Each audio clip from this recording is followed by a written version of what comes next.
In a few seconds, we will meet Professor Stephen HAYES for an interview that is on process-based therapy. The first part is more theoretical, and there is another part that will show a clinical example. This interview emerged from my curiosity for this book, Learning Process-Based Therapy, that is a manual that will guide you through the experience and understanding of process-based therapy. And I also was very interested a few years ago by this book that is more theoretical and bringing together research on this topic. And to start presenting Professor Stephen HAYES, as I forgot to turn on the recording, I tried to be a little bit flexible and thought, what if he would be a patisserie? I think it would be a waiting cake, a pièce montée with a lot of creamy puffs, as his career was built on many scientific collaborations and spiritual inspirations, like, for example, Skinner or David Barlow, and Stephen Hoffman, with whom he wrote this book of learning process-based therapy, also with David Lawshade.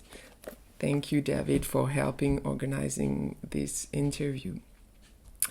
And he also built his wonderful career on many books and more than 600 scientific papers. Recording. I forgot to start the recording.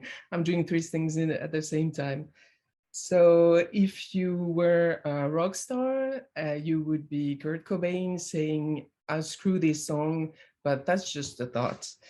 If you were an artist, you would be a clown who uses his vulnerability to create meaningful connections to himself and to others. And finally, if you were a show, you would be the Follies at the ACBS World Congress. So thank you very, very much for being here and sharing your knowledge and everything with you. I think there is a lot of messages already in the chat room. So if you want to see everyone saying hello. And thank you, thanks a lot for your new book that I see you have on your shelves.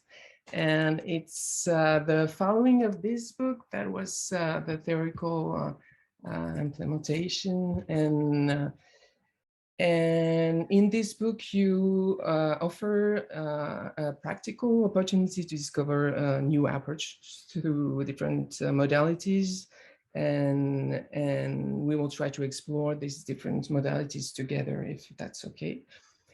So to start, what is process-based therapy? Well, let me just say first, I'm very pleased to be here with you. I'm sorry that my French is non-existent. My wife speaks French well. Oh, I do not. And but I am following developments in your country and in your language community here in Canada and so forth. And the behavioral tradition in France has never been very strong, in part because the translations actually have been very bad, from what I understand. Some of the early Skinner things and so forth. I understand that the title Beyond Freedom and Dignity was translated to mean something like instead of freedom and dignity, which would be, oh my goodness, no, please. Who would want that? But before I give a definition of process-based therapy, let me just back up a little bit, because I'm known for my work in acceptance and commitment therapy or training, if it's used outside of psychotherapy, ACT in either case, and for trying to develop an underlying model, psychological flexibility, basic processes in language and cognition with relational frame theory, and a philosophical bowl that can hold all that, and a philosophical and strategic bowl of contextual behavioral science. From the beginning, that effort has been focused on high precision, high scope, high depth principles. Because the goal was never a technology, a protocol, a book, a set of techniques that would be targeted to this syndrome or that.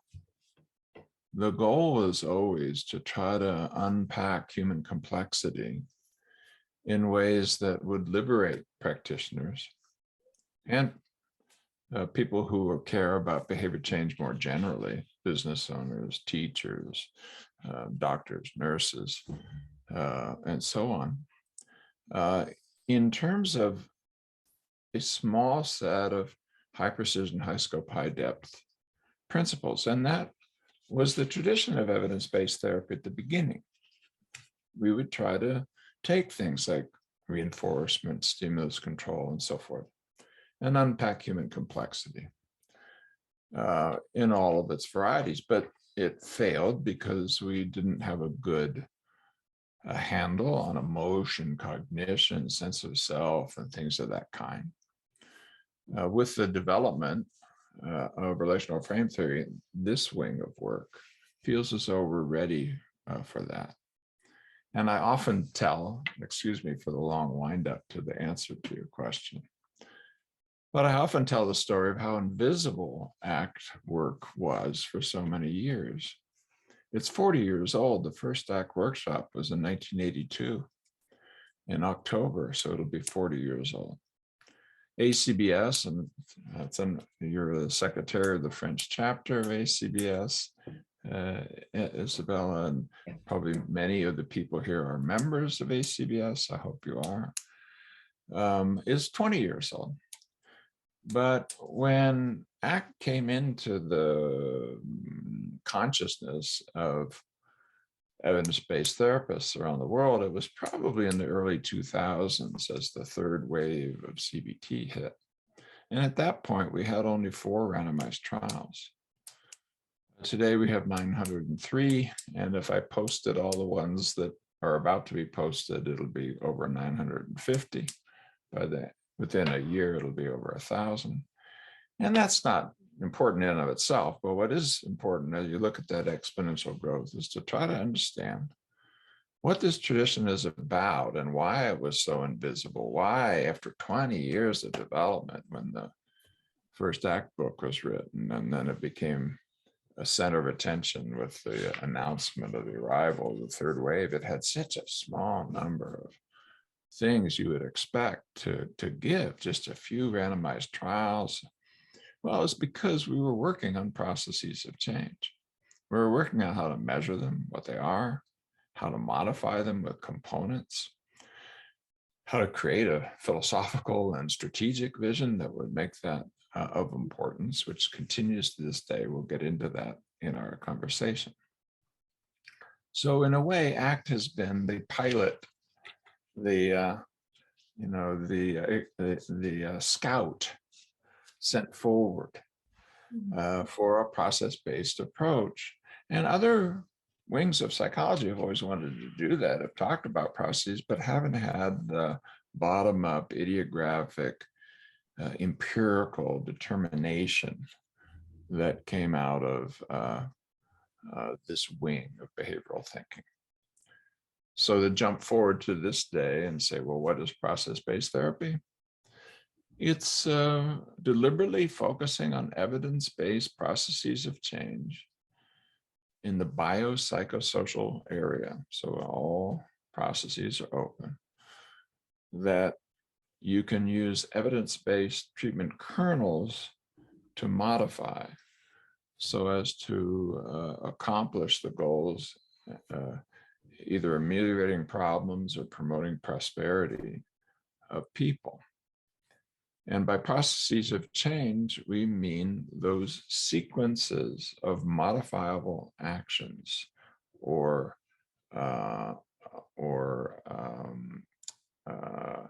changes at the biopsychosocial level that link to an important outcome for the individual, a desired outcome for the individual, and that are theoretically coherent, put together into a model, that are, progressive and dynamic, and that can, at the individual level, be used to understand why problems have emerged and how to target and ameliorate them.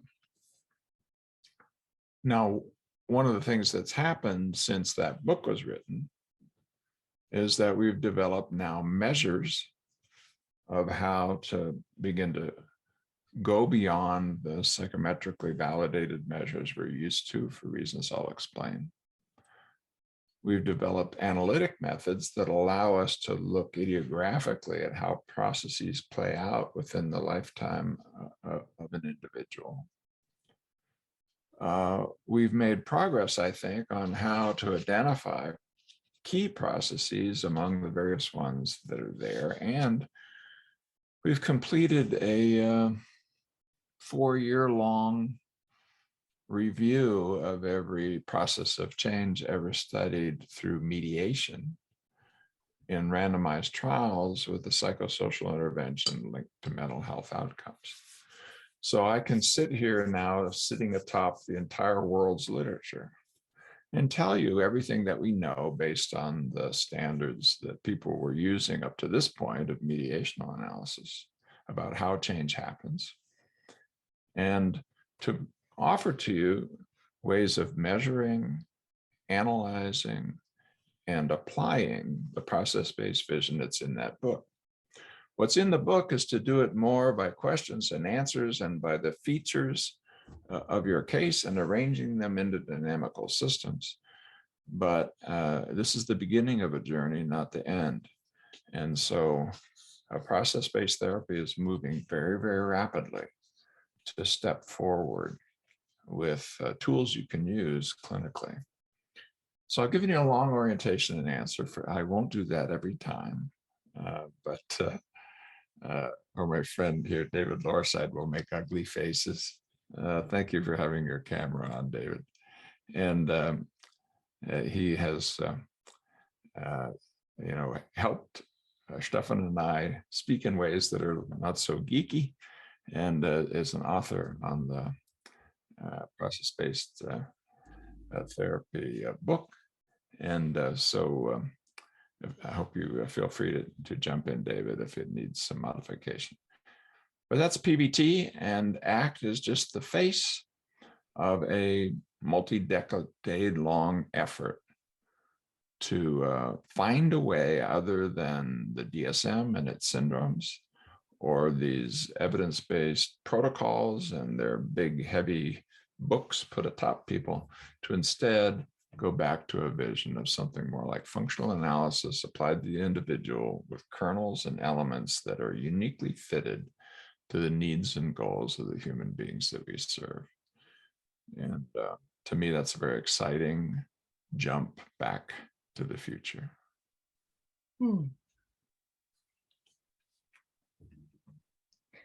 Yes, it is very, very exciting. And I think every clinician dream to get a clear vision of the key processes for their clients. And I think that's really promising and exciting. Yeah.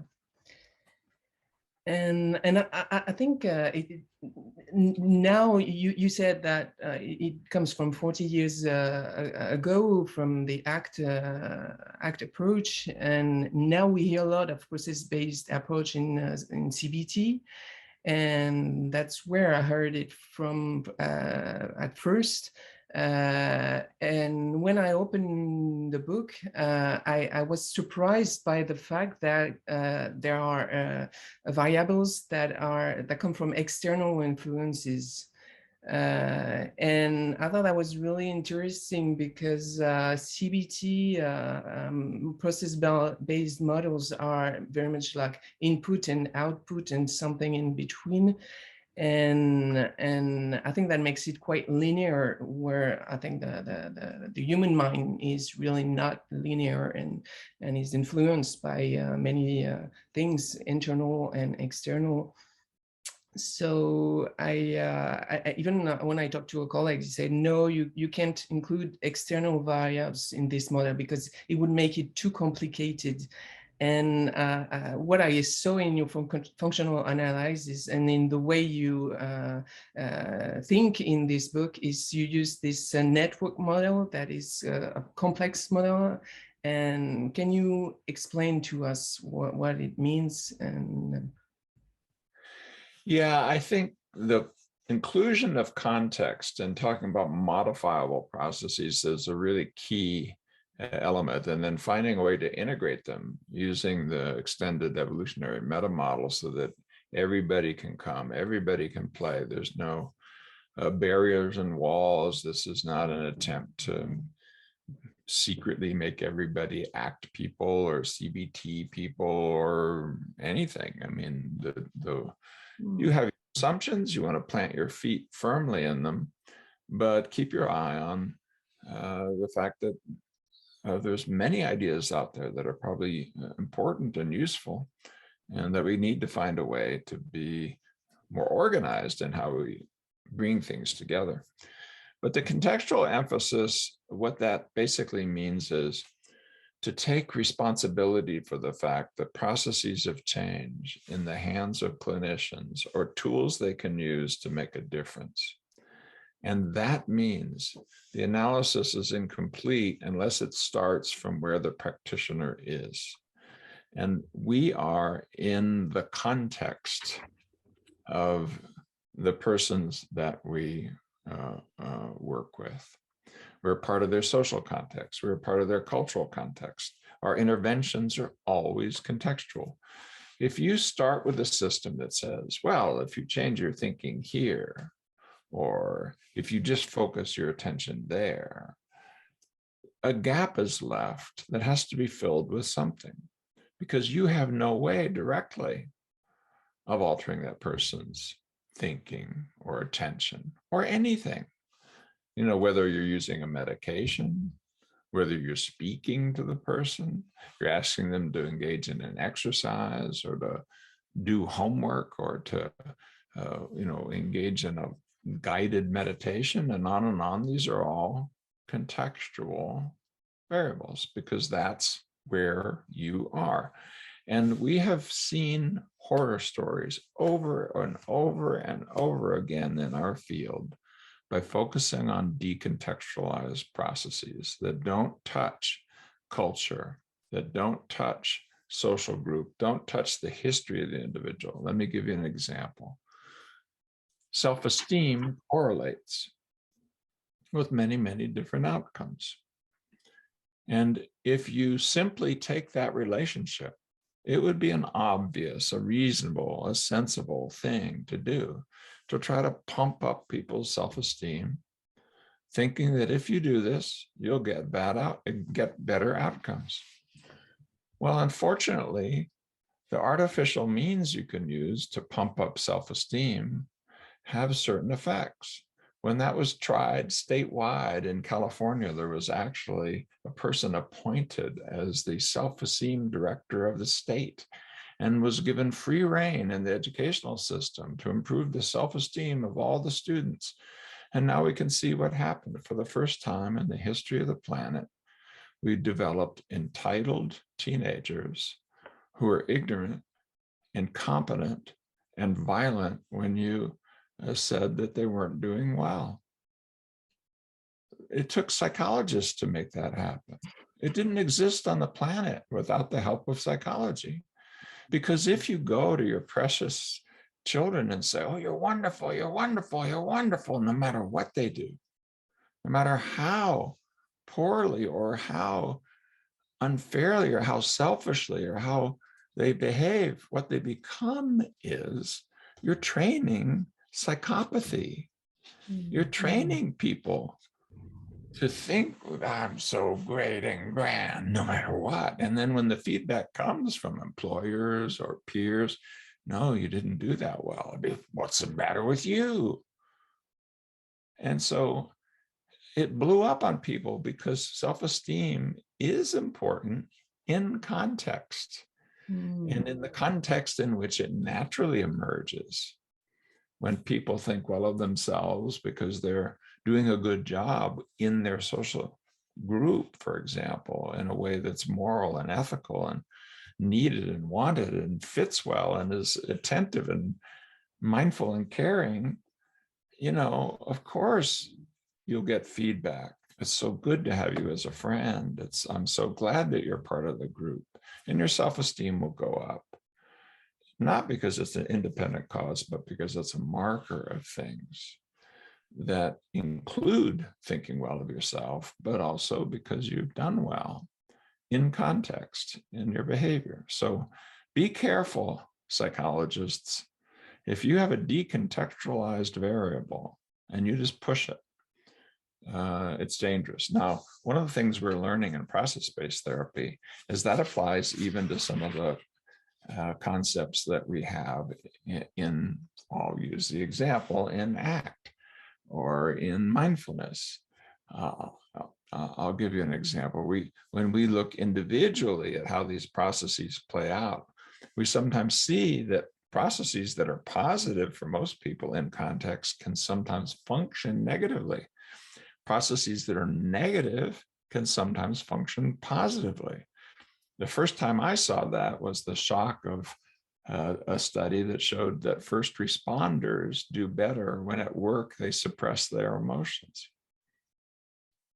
Yeah, but if you think of what a first responder has to do, if you arrive on the scene as an ambulance driver and you have persons over here with their intestines on the road, or another one here with their brains on the road, and this person here who's been severely injured, but you might be able to save, and that one you won't be able to save. Even they're saying, help me, and I cannot do that because I have to triage into those who will do fine if I don't intervene, those who will do poorly no matter what I do, and then that critical group of lives that may be saved. That is emotionally hard. Can you imagine going home every day wondering if you made that decision right? And yet, that's what is required. We want ambulance drivers to show up when we have a car wreck and to do that hard job. And so they need to be able to put it under contextual control. Yes, be emotionally open, but not while you're resuscitating somebody. Do that at home. Don't just hammer down martinis to deal with your bad day at work. And so that's harder, but it turned out to be one of the small number of places where experiential avoidance is actually healthy and helpful when put in contextual control. So I really want all these variables to be looked at idiographically, applying to the individual. Don't turn people into error terms and think the group reflects the individual, and are held to account to context so that we can teach people skills they can use that apply to their life moments, and that how to modify through the work that you're doing and your interventions. So I'm going to check if there's any questions. I don't think so, but if you do, you can send it. Even if it's French, I can translate it. Let me give an example just of a process-based approach. Let's say you have somebody who's coming in who is struggling, and the label you might use is depression. And I'm thinking of an actual person who we analyzed using these measures that we are now just developing, and I'll put a code out. Actually, Dave, if you have that code for the Gimme study that just came out that has a code anybody can download, you might put it in the chat stream. It was the one we're going to put in our newsletter. But in there is an example of a person who, when they get entangled with sadness, let me back up a little bit. Take a person who has major depression. Now, the way we talk, has major depression, is like a thing put atop the person. Yes, but if you look at the largest randomized trial ever done with major depression. In the STAR-D trial, there were 3,700 people, and there were more than 1,000 combinations of signs and symptoms. If you asked how many people had a combination that was so rare that only 4 other people out of the 3,700, which would mean 1/100th%, had their particular combination, the answer was almost half. So this is a bad diagnostic system. This is not real. If you went to a physician for something like that, you'd be horrified to have them intervene without individually figuring out what your particular situation was. You don't just cancer. You have to know more specifically. And in the modern era, that might even include epigenetic analysis, genetic analysis, all kinds of endocrine analyses and so forth to fit the intervention to you. So back to this case. This is an actual person. When this person got entangled with sadness, they tended to withdraw from other people. When they withdrew from other people, we knew this by high density longitudinal measurement within the person using the tools I was talking about. When they withdrew from people, they began to feel as though there was nothing of importance for them to do. When they felt as though there was nothing of importance for them to do, they began to space out and have a hard time connecting to their life's moments. When they had a hard time connecting to their life's moments, they became more entangled in sadness. That's this person's depression. That's their network. But anybody hearing me who's a clinician, who works with people who have struggles in this area, if you listen carefully to what I just said, would know that you have ways that you might be able to intervene there. You might be able to help the person reach out to others when they begin to feel entangled in sadness. I'm saying that deliberately, entangled in distress over sadness instead of depression, because part of what process-based therapy is designed to do is to kill the DSM. We want to drive a wooden stake through that vampire's heart. We're determined to do it. I'm going to give my last few decades of life to the enterprise. We think we have a way to do it. But you may do that. You might think, when the person retreats to themselves, how can we get them focused on what's important? And to talk about this person a little more, if you ask the question, are you doing things that are personally important versus what other people think are important?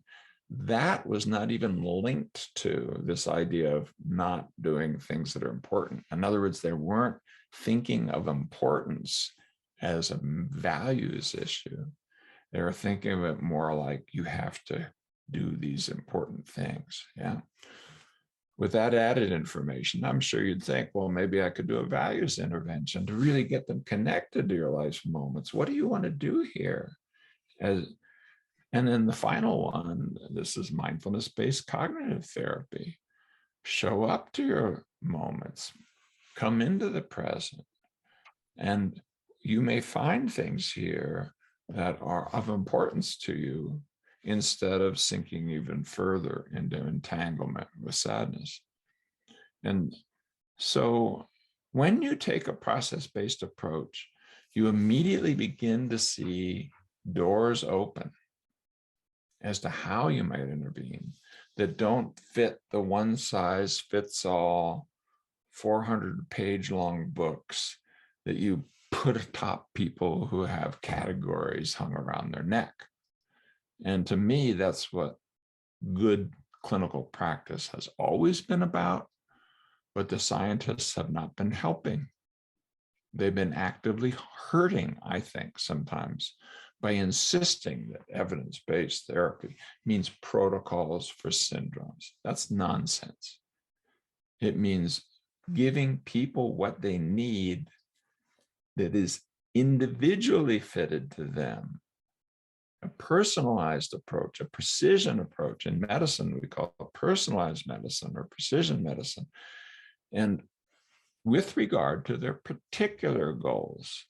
And that's something that now I think we can do in an evidence-based way rather than in a purely artful way, which is what good clinicians have had to do to live inside this system and to try to hang on to data and science, while at the same time realizing that often the person in front of you doesn't fit these clean categories, doesn't sound like the clients that are described in those journal articles. And when you dig into the journal articles and you see these smooth curves of the groups, if you just said, could you show me the individual data? You'd see a bowl of spaghetti. If you then said, and could you show me the individual data of processes? It would be spaghetti squared or spaghetti cubed. And so we're lying to clinicians with these smooth curves. And then we're trying to shame clinicians into following scientists, some of whom couldn't fight their way out of a clinical paper bag. And they're giving you data at the wrong level of analysis for the wrong concept. So enough of that. How about let's start with the individuals, the processes of change that matter, the goals of the individual, and empowering people instead of trying to fix syndromal categories. Explain a little bit more on self-esteem. Oh, self-esteem. Oh, well, just that. There's a common process. Everybody thinks it's important, but because the process was not measured in a context-dependent way, when you just intervene on it in a new way that's outside the normal context, you drive change, but you don't get the positive outcomes. And this happens all the time when you have correlation and not causation. And we're used to saying that. When you contextualize your processes, and you've shown through experimental analysis, if you alter the context, you alter the process, and it still works, you can be much more confident that if I come in and change it, good things will happen. That's why, although it's purely at the group level now, but still it's important, why mediational analysis is important. And I do want to say in just 2 or 3 minutes, I will show you something that I think might be interesting to people.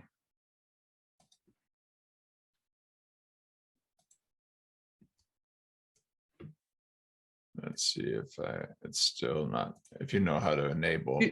Can you share the screen now? Let's see, I will find out. I can. Okay, very, very good. Let me just do this. But let me actually, hang on just a second. I'm gonna go back to an earlier slide. Okay. Boom. Oh, I know from experience I need to do it this way. Okay.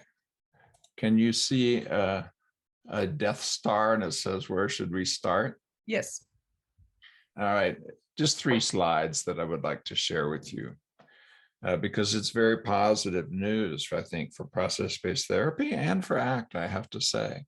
And this is a new IMPRESS article, a huge 90-page article on behavior research and therapy. Oh, can you go slowly, because I'm doing 3 things at the same time and I get lost. So c'est très important. Go ahead. Yes. So what we did is we looked, as the slide says, and you can translate from there. On regarde la slide et on traduit. We looked at every randomized trial ever done on any psychosocial intervention that had a mental health outcome, had treatment as usual or wait list as a control, and claimed to do mediational analysis. We examined almost 55,000 studies and found 73 replicated measures and about 300 correct analyses. And I'm going to show you the results of everything we know about processes of change that is done this legitimate way. Anyway, check real quick. So this is every kind of intervention. It's not just CBT, it's not just ACT, it's any randomized trial for any intervention that claims to show. So what I'm going to show you is just of the replicated ones, how often were significant mediators found in particular process areas. And here's what was found. Psychological flexibility, the ACT model, other than mindfulness or mindfulness separately, together accounted for about 45% of everything we know. And you can read here then the percentage of findings that go down and down and down, some of which are very similar to self-compassion, very similar to psychological flexibility and so on. But you can just see, this is what we know about how change happens using legitimate statistical methods. I know from experience some of these will seem too small. I'll give you an example. The Therapeutic Alliance, much is made, and some people believe the only process that matters is the Therapeutic Alliance. A lot of claims. In fact, there are only 4 studies showing that as a successful mediator. 2 of those are ACT studies, and I can tell you what the ACT studies show. The reason why it's so few is that the Therapeutic Alliance correlates with outcome, but for mediation to occur, it has to be different when you intervene in the particular treatment. If it's just a general process that everyone does, no matter what you push, they're good therapists, bad therapists, it won't show up as a mediator, but it does occasionally. And in the ACT studies, just sort of by the way, when you put in psychological flexibility of the client, it removed, in multiple mediator models, it removed the impact of the Therapeutic Alliance. And the reason is not because it's not important, but because not very many methods tell you how to be good at it. Most people believe it's important and they think they're good at it. But if almost everybody thinks they're good at it, half the clinicians have to be deluded, because half the clinicians are below average by definition. And you don't know which one you're in just because you care. Well, what happened is that I think good therapeutic alliances are accepting, non-judgmental, where the present moment matters between 2 conscious human beings. The values of your client matters, you won't write over it, and you will work together in different ways to accomplish those values. I've just stated the 6 elements of psychological flexibility. So in good therapeutic work, you naturally model psychological flexibility. And if the client internalizes it, then they do better. So in multiple mediator models, even in these 4 studies, 2 of the studies, it was no longer a mediator because psychological flexibility ate the variance for perfectly sensible reason. Doesn't mean the therapeutic alliance is not important. It means it's a means to an end. You're not going to live with your clients. They're not moving into your basement. They have to internalize the relationship and carry it home. And when they do, they can maybe become more psychologically flexible because that's what you're modeling. But I get off into a little corner. I'm going to combine now psychological flexibility, which I hope you know a little bit about from ACT. I've just stated what the R, acceptance, cognitive flexibility, attentional flexibility from this witnessing or noticing or perspective taking sense of self, values, and committed action. If I do just a few things like say, well, self-compassion is very, very similar. I mean, it correlates 0.75, these 2 kinds of measures, for goodness sakes. Decentering is very similar concept to this kind of stepping back and noticing. Behavioral activation built into the concept. So just a few, and you'll see which ones. Here's what happens when you summarize them. 55% of everything we know about how change happens is psychological flexibility, mindfulness, and related concepts. The old concept of anxiety sensitivity, don't run from anxiety, fits. self-compassion, decentering, behavioral activation. Now, if I get more aggressive on this, I can, and to go in a process-based direction, and I start thinking instead of just psychological flexibility, narrowly conceived, but instead in terms of the extended evolutionary meta model of process-based therapy, I can do a pretty good job of maybe 70, 80% of everything we know. So that's, I've stopped my share. I should be back, yeah? Yeah, you're full screen. One of the joyful implications of this is all this complexity that we have about this syndrome, that syndrome, this method, that method. When we get on the page of processes of change, we may be able to greatly simplify the clinical task. Now, I've cast this in the language of psychological flexibility, but if you do it the way we do it in process-based therapy, you focus on how to get contextually sensitive variation that's selected and retained in these dimensions of emotion, cognition, attention, sense of self, motivation, and overt behavior. And then also how to deal with the processes that reside in the sociocultural level and at the biophysiological level. The sociocultural one, we can come close to dimensionalizing. I think we can think of it as a preliminary way of how do we extend emotional flexibility into compassion and caring about the emotions of others, or extend cognitive flexibility into genuine communication or understanding towards others, extend a sense of self into belonging and attachment, extend motivation into joint motivation. What do we care about? Extend attention into joint attention. What should we be focusing on? And extending overt behavior into cooperation and joint action, sharing and caring together as a dyad, as a group, as a community, as a neighborhood, as the world. And so I don't think we're very far away from having a system that will allow you, whether you're a humanist or an existentialist or an analytic person or a cognitive person or a behavioral person, to come in and say, let's not worry about the words. Let's focus instead on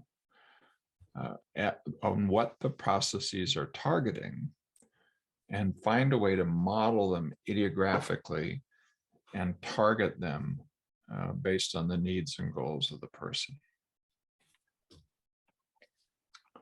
I love the way it's inclusive, and I hope. I mean, we have a conference coming up. We're inviting some very non-CBT people to the conference, even analytic people, etc. And we'll see if when we get into the room, if we can actually get that spirit. Let's let all flowers bloom. Let everybody play, and just see what the data then says to us. I think you have already partly answered, but can you say a few words on the links between links with the question, the compassionate flexibility? Yeah, I mentioned, and you quoted back to me, that really the communities that we're part of, the world that we're part of, needs to soften. It needs to become kinder. If you look at what's happening on our news streams, our what we see on the television, what we see internationally, what we see politically, there's a hardening instead of a softening. And I think it's because change is happening very, very fast and people feel overwhelmed and afraid. And then certain things are happening, such as the Ukrainian war and so forth, but also individually, people are stepping into issues of diversity, equity, inclusion, etc., that really require attention. What I meant by that compassionate flexibility is that I think we're trying to find a place where we can enter into genuine conversations with each other, where we can listen, where we can share, where we can feel together, and where every individual matters, every voice counts. People are not ridden over. And having a kind of enculturation that deals with a sense of kindness and compassion with the many, many differences that are there among people, but finding a way to connect and support each other in sort of growing and developing together, finding a way to engage in common action like climate change that needs to happen for all of our well-being, or to address chronic problems and prejudice and unfairness that are visited upon people, whether it's gender bias or sexual orientation or religious bias and so on. So that's the spirit, I think, that's in a process-based approach. And when you extend it socially, I think it gives us a role as therapists in the culture that's different. I don't think the role of therapists as fixing mental illness scales very well to the culture. In the last 2 years with COVID, haven't we learned that it isn't just 1 out of 5 who have a diagnosable condition linked to these fantasies of latent diseases in our diagnostic system? It's not 1 out of 5. It's 5 out of 5. Because we are all finding ourselves stressed and challenged by these years. That doesn't mean we all have a disorder. It means we're all human. And psychology and psychotherapy has a very important role to play in humanizing our culture, I think. Not in categorizing, labeling, and putting diagnoses on top of everybody, which frankly, in the modern world, just gives big pharma free rein to do even more of what they're doing, which is way too much.